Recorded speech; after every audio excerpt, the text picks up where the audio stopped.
Hoy en nuestras tertulias con Eurosiniestro vamos a tratar el tema del fraude. Las compañías de seguros siempre suelen acusar a sus clientes en caso de accidente pues de cometer fraude, de intentar engañarlas. Pero nosotros hemos detectado que cuando pasa al caso inverso, es decir, que es la aseguradora la que intenta pues hacer un fraude con su cliente, pues no pasa nada. Y creo que habéis detectado muchísimos casos en los últimos tiempos, ¿no, Felipe? Sí, es decir, esto ha sido exponencial. Desde el año 2011-2012 empezamos a notar que cada vez había más rechazo de compañías de seguros e incluso que directamente pues, llamaban a la Guardia Civil de Tráfico para que investigase si podía haber un fraude, ¿no?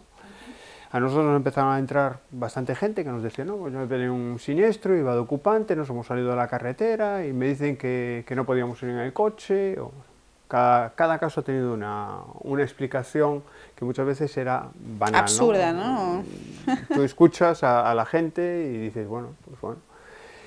Entonces, esto nos llamó la atención. Al principio, pues en todo un año, pues a lo mejor eran 4 o 5 personas y dices, bueno, pues 4 o 5 casos, pues es una cosa excepcional, será pues un tramitador que se le ha ocurrido esto para llegar a sus objetivos y no pagar o algo, pero en los últimos años ha ido creciendo, ¿no? Mucho. Y bueno, pues un poco en base a lo que un día nos comentaste, de que os comentaseis casos reales y que trajésemos temas ciertos, aquí hemos aportado de 50 casos que hemos cogido cerrados ya, que tenemos donde las compañías de seguros decían que era fraude, por poco comentar los casos que nos parecen muy sangrantes, ¿no? O sea, donde lo que no se paga es el daño que han ocasionado moral a esta gente, ¿no? Porque claro, cuando tú tienes que demostrar tu inocencia, cuando a ti la compañía de seguro te está diciendo simplemente, no, yo no te pago, es un posible fraude, no te pago. Entonces tú de repente te encuentras con que el problema que tienes lo tienes que llevar al juzgado para poder cobrar y ahí te insinúan ante un juez que tú estás cometiendo un fraude, ¿no? Esto se ha convertido en una práctica, por desgracia, demasiado habitual, ¿no? Entonces, lo que queremos un poco es denunciar estos hechos, que la verdad que hay alguna compañía que otra que nos llama la atención porque son prácticas que para nosotros demasiado reiterativas, como puede ser con Línea Directa, que es un caso que además lo llevaron incluso a la audiencia, ¿no? No les llegó con que se demostrase que nuestro cliente era totalmente inocente, sino que además dijeron, no, pues lo recurrimos y volvieron a recibir en la audiencia lo que tenían que recibir, ¿no?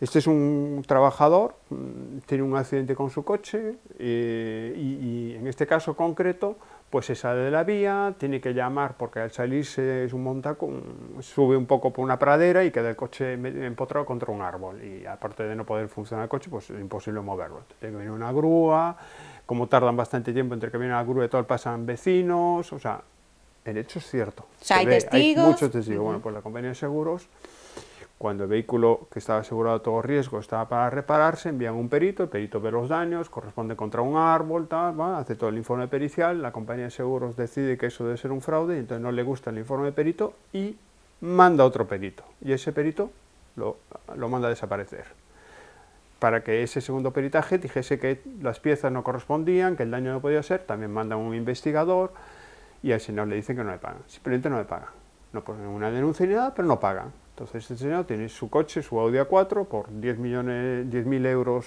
parado y nadie le paga. Y él pues tiene el coche roto.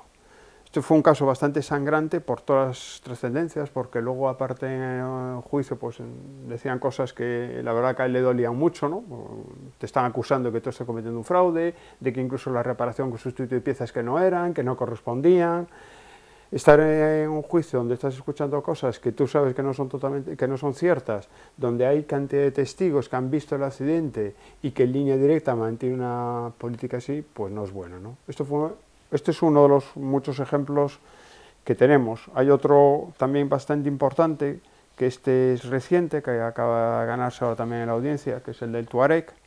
Es un señor al que le roban su coche y cuando aparece coche, pero ha ardido además. Entonces la aseguradora, con el fin de no pagar, que en este caso, y esto no es casualidad, vuelve a ser Línea Directa, dice que esto todo es algo que tuvo es un que hacer. montaje, ¿no? Que ha hecho. Montaje. Sí, que quemó él el coche, vamos. O sea, un simulacro de que le robaron el coche, se lo quemaron o lo que fuese, ¿no? Exactamente. Alegan bastantes cosas. Carlos va a profundizar, pues entre ellas que si diferencia entre lo que es un robo y un hurto, es decir, si no hay violencia, es decir, que si el coche, ¿cómo es posible que lo roben si no hay cerradura rota, si no hay cristales rotos, si tal? Entonces eso es que si no dejó el coche, por lo típico que oímos, ¿no? Que si tú bajas a una gasolinera, dejas las llaves puestas, viene alguien y se lleva tu coche, eso no es robo, eso es hurto. Eso con el fin de no pagar. Eso, entre las muchas cosas que dijeron. Luego, después de desmontarles, la coartada que decían que si eso era un montaje, que si eso lo debe dejar con unos amigos para al final cobrar el prima del coche, o sea, unas cosas sin sentido, porque al final, ¿qué vas a cobrar? Lo que realmente vale tu coche. O sea, el sentido de la lógica te dice, ¿para qué quiero yo destruir mi coche si al final lo que voy a cobrar es lo que cobraría si lo pongo a vender? Ya que parece una estupidez, claro. Sí, sí, y además os puedo decir que este siniestro que se acaba todavía ahora mismo, y esto por desgracia... Porque ese también fue recurrido, a pesar de todas las pruebas que se aportaron al juzgado de primera instancia, también... Sí, sí. O sea, que aún por encima se siguen gastando más dinero para llevar a otras claro, instancias. Mira, tanto en el caso anterior, por ejemplo, como en este, en el caso anterior, en el que en concreto fue en Santiago... Sí, el otro fue en Santiago, Compostela. A ver, se llevó a declarar a varios vecinos que pasaron por allí que vieron el coche empotrado contra el árbol. Fue a declarar el de la grúa diciendo que él había tenido que ir a retirar el vehículo del coche empotrado contra el árbol. Nosotros aportamos una prueba pericial con los daños que había en el árbol, con los daños que había en el vehículo, diciendo que todo casaba, que era toda la misma altura. El perito, uno de los peritos, y Felipe te dijo que había nombrado un perito, no, nombraron dos peritos de línea directa aseguradora, nombró uno que fue el primero que vio el coche y dijo que los daños eran. Después le encargaron, que los años eran derivados del accidente, le encargaron la pericial a otro gabinete pericial externo que no trabaja en Galicia, que trabaja fuera, y ese nombró a su vez a otro perito aquí para que le hiciese una serie de comprobaciones. Y ese perito fue al taller, vio el vehículo, vio el lugar del accidente y dijo que efectivamente el accidente había ocurrido y no le sirvió tampoco. Nosotros pudimos conseguir esos dos informes y se los aportamos al juez. Y aportaron un tercer informe de una persona que no había pisado Galicia para ver eso, porque lo hizo todo con una reconstrucción de unas fotografías, diciendo que era todo imposible y que todo era un montaje. Bueno, pues a pesar de toda esa prueba que se llevó se tuvo delante del juez, es decir, fueron a declarar todas esas personas, fueron a declarar los tres peritos, incluido el nuestro, eran 4, etcétera, etcétera, con todo eso, que estaba más claro que el agua, siguieron insistiendo que esto todo era un montaje por parte del dueño del coche, que lo había hecho, que eso no había ocurrido, que lo que quería era, había golpeado el coche contra otra cosa, o no se sabía contra qué, y que no tenía derecho a cobrar nada. Y en el del Tuareg 3/4 de lo mismo, porque también fue la policía, también dijo que el hecho de que no estuviera la ventanilla, la cerradura forzada no quiere decir que no se pueda forzar, porque hoy en día las personas que se dedican al hurto de coches con ganzúas y con este tipo de cosas lo pueden hacer sin dejar ningún tipo de rastro. No, que te viene alguien a punta de pistola o con un arma blanca o lo que sea y te dice, dame el coche, ¿tú qué haces? Yo le doy las llaves. Pero si el vehículo, el vehículo estaba aparcado, el vehículo estaba aparcado, el señor había salido a cenar con unos amigos, lo había dejado aparcado y cuando lo fue a buscar no lo encontró ya. Y se fue directamente a la policía local, porque este caso sí que fue aquí en Vigo, y ya él dijo, es que vengo al depósito municipal a ver si es que lo dejé mal estacionado y está aquí, y me lo habéis cogido.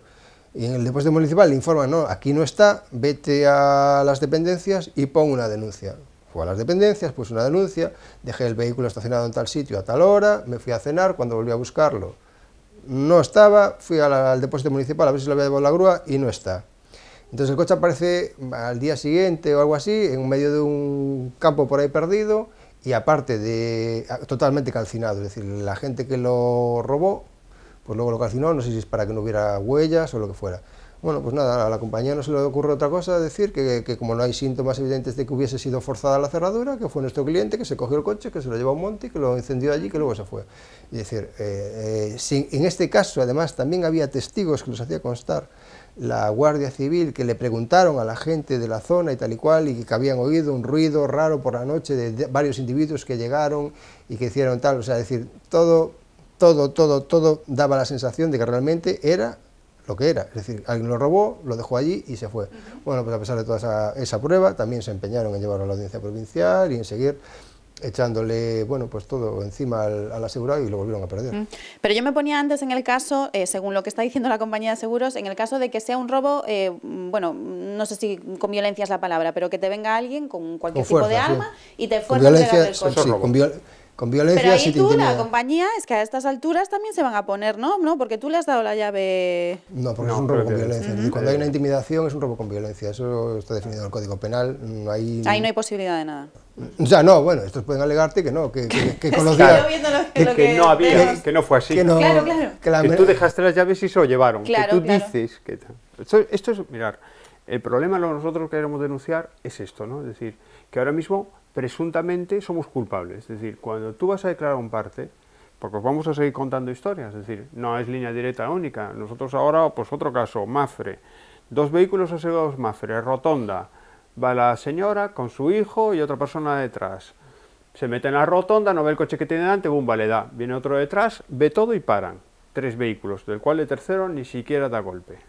Bueno, entonces, bueno, no sé qué lío hay, llaman a la grúa, hay una discusión entre los conductores, porque y Mafre decide que esto es un montaje que el que iba conduciendo era el hijo, que el hijo es menor de 25 años y con lo cual es un montaje, no corresponde el parte que han dado y no paga ni los daños que ocasionó, ni el todo riesgo que tiene que cubrir a la pobre señora. La señora tenía su coche también, pues curiosamente también un Audi A4, entonces tuvimos que hacer 2 juicios, puesto que los señores de Mafre, sin entrar en razón, sin escuchar a la otra parte, es decir, el vehículo perjudicado al que golpea a nuestra clienta, sin escuchar al otro testigo que teníamos, decide que es así y tenemos que demostrar primero que tienen que pagar a los ocupantes, porque la señora, al dar el golpe, ocasiona lesiones a su hijo que va delante y a otra persona que va detrás. Y no, como decía Mafre, que al revés, que decían que era el hijo. Y luego, evidentemente, demandar a Mafre para que pague los daños propios.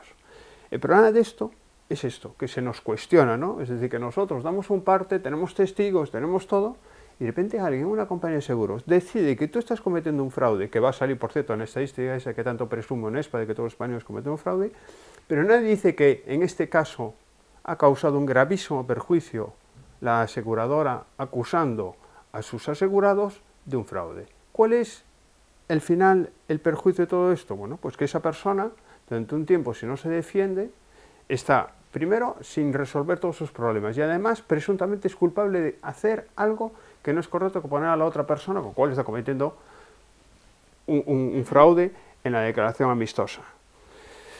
Esto es grave, ¿no? Porque realmente quien no se cree las cosas debería de demostrarlas. Y si no es así, tiene que pagar. No. La compañía simplemente con no pagar no tiene que demostrarlo. Es que la fuerza que tienen las aseguradoras en España es esto. Yo simplemente no te pago. No tengo que demostrar que yo creo que tú haces fraude. Yo simplemente no te pago y si tú no estás de acuerdo, vete a juzgado. Y como mucho al final tendré que pagar lo que realmente tenía que pagarte, con lo cual el riesgo de las aseguradoras es muy pequeño, ¿no? Y podemos seguir hablando. Nos quedan ya 2 minutos. Yo, porque claro, estamos viendo esto que es muy grave a una persona que le están acusando de falsear el robo de su coche. Tal cual, sí. ¿No? Que es eso lo que están diciendo. Nosotros, en un juicio y demás, claro, obviamente se nos va a dar la razón si tenemos las pruebas y demás, pero nosotros, además de los daños de nuestro vehículo o del propio nuestro, podemos reclamar algún tipo de daño moral, porque oigo, usted me está acusando de un delito. El daño moral es algo que tú puedes reclamar, es algo que está reconocido por muchas sentencias de la jurisprudencia. El caso es que es muy difícil cuantificarlo y muy difícil medirlo porque es algo muy subjetivo. Entonces no es algo, digamos, matemático que te digamos, bueno, si te acusan de fraude por haber cometido un accidente te van a dar X cantidad. No, va a depender de cada caso, va a depender de realmente las secuelas, a lo mejor incluso psicológicas que le haya podido pasar a la persona que lo reclama, etcétera. Pero como concepto sí que se puede reclamar. O sea, sería un arma para intentar combatir esas triquiñuelas que están haciendo ahora, que se ha puesto de moda, ¿no?, entre las aseguradoras. Sí, es un arma para poder pedir una indemnización a mayores de lo que te corresponde, que al final aquí lo único que se estaba reclamando era la reposición del daño que se había hecho, pero sí efectivamente yo creo que la gente puede empezar a plantearse el reclamar el perjuicio, el dolor que le supone y el bochorno que pasan, porque es que hay mucha gente que te lo viene y te lo cuenta y te intenta demostrar que es inocente, cuando en principio no es necesario. Es decir, claro. Nosotros partimos de que la presunción de inocencia existe, ¿no? Entonces yo creo que sí, es decir, la gente tiene que empezar a plantearse el hacer reclamaciones por daño moral junto con las del perjuicio patrimonial. Bueno, pues a mí, si me pasase eso y yo pudiese pagar y demás y todo, lo haría. Muchísimas gracias, Felipe Viso, Carlos Rial. Nos vemos cualquier otra semana en una de estas tan interesantes tertulias. Vale, muchas gracias.